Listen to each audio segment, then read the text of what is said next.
Kasako Media, tunaangazia maisha, tunaandika kesho.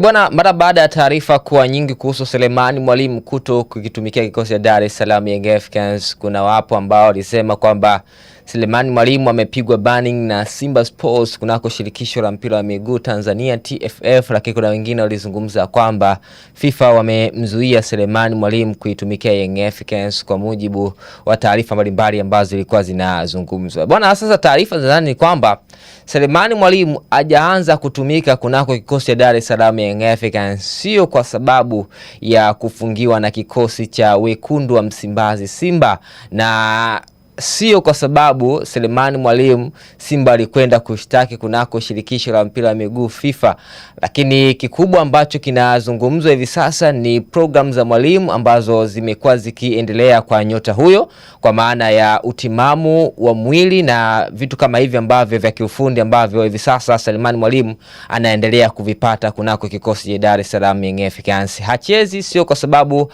amekosa vibali, maana shirikisho la mpira wa miguu kupitia afisa habari wake amesema wazi ya kwamba tayari wao walishatoa leseni ya Selemani Mwalimu kuitumikia kikosi cha Dar es Salaam Young Africans. Kwa hiyo kuto kucheza kwake ni wao wenyewe Young Africans wameamua kuto kumchezesha, na sio Young Africans, ni Mwalimu kocha Mankoba. Sambamba na hapo, sio tu Selemani Mwalimu, pia Stefan Aziz Ki. Hawa ni miongoni mwa wachezaji ambao hivi sasa wameandaliwa programu yao maalum ya mazoezi ili kujiweka fiti na kuwa sawa na wachezaji wengine. Hivyo basi katika mchezo ujao wa Dar es Salaam Young Africans, huenda nyota hawa wawili watakuwa ni miongoni mwa wachezaji ambao watakwenda kuwakilisha kikosi hicho kunako michuano ya ligi kuu soka Tanzania bara. Kwa hiyo issue ya Selemani Mwalimu kufungiwa na kikosi cha Simba haina ukweli wowote, na sio kweli hata kidogo, kwa maana Simba hawajamfungia Selemani Mwalimu kwa sababu yule alikuwa ni mchezaji wa mkopo na mkopo wake ulishafikia tamati,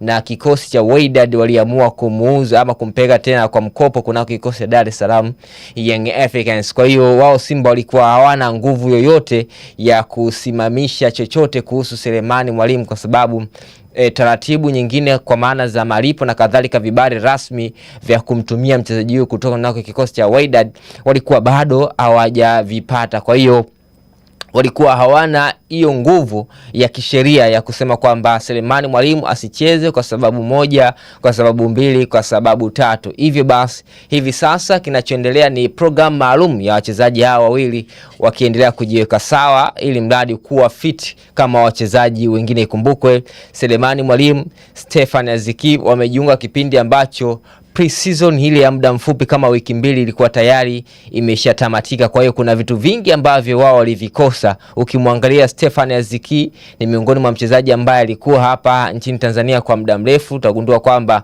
alikuwa anafanya tu mazoezi yake binafsi. Hivyo kuna nyakati kwa namna ambavyo system ya kuchezaji Young Africans, intensity ya juu, nguvu kubwa, kasi ya ajabu, kitu ambacho kwa wao kiweza kingekuwa kigumu, wangekuwa wanapishana na gari la mshahara. So walimu wameamua kuwatengeneza program maalum ambayo itawasimamia wachezaji hawa, na mwisho wa siku watakuwa fit kuhakikisha wanaitumikia kikosi cha Dar es Salaam Young Africans. Kwa hiyo Selemani Mwalimu hajafungiwa na Young Africans, bali ameandaliwa program maalum pamoja na Stefan Aziz Ki.